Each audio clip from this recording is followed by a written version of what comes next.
तारिक नाम का लड़का पाकिस्तान के रावलपिंडी शहर में रहता था। वो शादीशुदा था और उसकी पत्नी का नाम नसरीन था। उन दोनों के यहाँ बच्चा भी होने वाला था। तारिक छोटे मोटे काम किया करता था, लेकिन तारिक की हकीकत कुछ और ही थी। दरअसल वो एक भारतीय जासूस था और उसका असली नाम अमनदीप सिंह था। उसके पिता ने देश के साथ गद्दारी की थी। उन्होंने कुछ सीक्रेट्स पाकिस्तान को बेचने चाहे थे, लेकिन पकड़े जाने पर उन्होंने खुद को गोली मार ली थी। अब अमनदीप अपने पिता का कलंक अपने माथे से हटाना चाहता था, इसलिए उसने बड़े होकर रो ज्वाइन कर ली थी और एक जासूस की ट्रेनिंग लेकर पाकिस्तान चला गया था। अब वो वहाँ तारिक के नाम से रहता था। इसी दौरान पाकिस्तान का प्रधानमंत्री जुल्फिकार भुट्टो अपने मंत्रियों को बुलाता है और कहता है कि उन्हें भी एटम बम बनाना चाहिए, क्योंकि भारत ने पोखरण में एटम बम का परीक्षण किया था। उसके मंत्री सलाह देते हैं कि हॉलैंड में रह रहा nuclear physics scientist Abdul Qadir Khan ये काम कर सकता है, इसलिए वे उसे हॉलैंड से बुलाते हैं और उसे एटम बम बनाने का काम सौंपा जाता है। एटम बम बनाने के लिए वे लोग रावलपिंडी के पास में कहूटा नाम की एक जगह को चुनते हैं। इस जगह को सबसे गुप्त रखा जाता है। फिर वे साउथ अफ्रीका से यूरेनियम की तस्करी करते हैं और एटम बम बनाने का काम शुरू कर देते हैं। लेकिन ये खबर रॉ तक पहुंच जाती है कि पाकिस्तान एटम बम बनाने वाला है, लेकिन बहुत कोशिशों के बाद भी उन्हें ये पता नहीं चलता कि एटम बम बनाने वाली फैसिलिटी कहां पर लोकेटेड है। रॉ के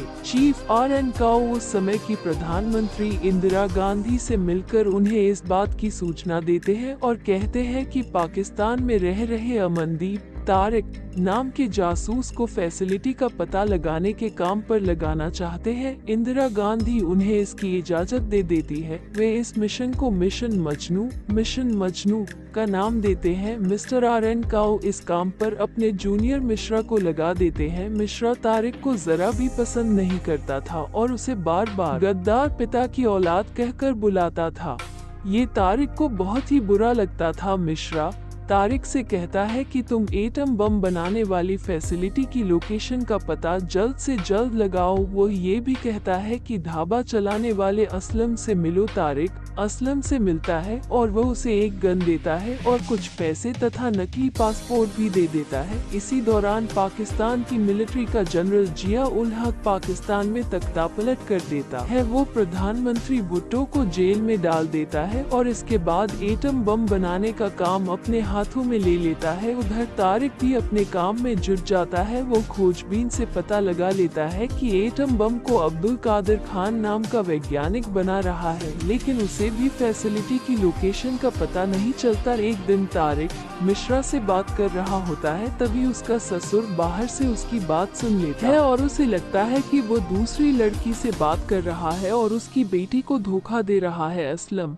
मिश्रा को बता देता है कि तारिक के ससुर ने सारी बातें सुन ली है। ये सुनकर मिश्रा असलम से कहता है कि तारिक को गोली मार दे, लेकिन तभी रमन सिंह नाम के दूसरे रॉ के अधिकारी जो पाकिस्तान में रह रहे थे असलम को रोक देते हैं और कहते हैं कि तारिक की जगह उसके ससुर को गोली मार दी जाए, इससे कोई भी राज नहीं खुलेगा। असलम ऐसा ही करता है और तारिक के ससुर को गोली मार देता है। इस सब से तारिक उनसे गुस्सा हो जाता है और कहता है कि उसके ससुर को लगा था कि उसका दूसरा अफेयर है और उन्होंने बेकार में ही एक निर्दोष को गोली मार दी।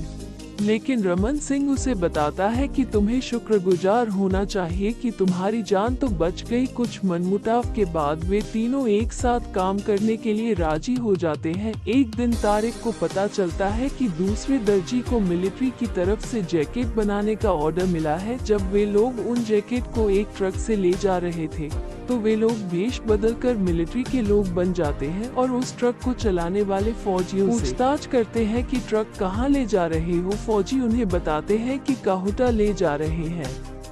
इससे उन लोगों को एटम बम बनाने की लोकेशन का पता चल जाता है। इसके बाद तारिक काहुटा की फैसिलिटी के अंदर जाता है और वहां अपनी जान को जोखिम में डालकर फैसिलिटी की फोटो खींच लेता है। इसके बाद वो इस एविडेंस को मिश्रा तथा दूसरे अधिकारियों को भेज देता है। उधर इजराइल की इंटेलिजेंस एजेंसी मोसाद को गलत जानकारी मिलती है कि पाकिस्तान क्वेटा नाम की जगह में एटम बम बना रहा है।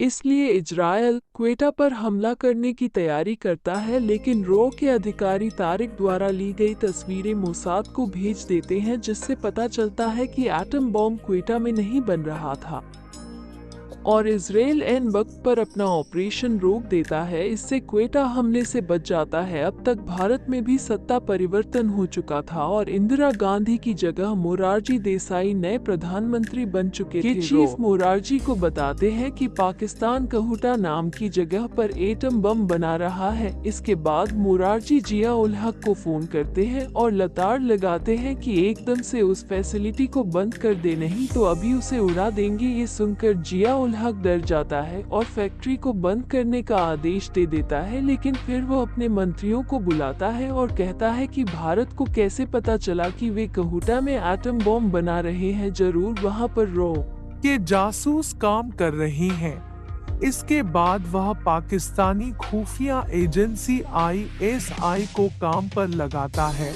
और कहता है कि जिस किसी पर भी शक हो उसे गोली मार दी जाए। इसके बाद ISI के लोग बहुत सारे लोगों को सिर्फ शक के आधार पर गोली मार देते हैं। उनके निशाने पर असलम भी था और उसे भी गोली मार दी जाती है। अंत में उन लोगों को पता चल जाता है कि तारिक भी एक जासूस है और वे उसकी खोज में निकल पड़ते हैं। उधर तारिक अपनी पत्नी नसरीन को लेकर दुबई के लिए निकलना चाह रहा था, लेकिन हवाई अड्डे पर उसे घेर लिया जाता है तथा गोलीबारी होने लगती है। इसी मुठभेड़ में तारिक शहीद हो जाता है। दोस्तों, यह थी मिशन मजनू फिल्म की कहानी। Mission Majnu film story in Hindi. उम्मीद है आपको पसंद आई होगी। धन्यवाद।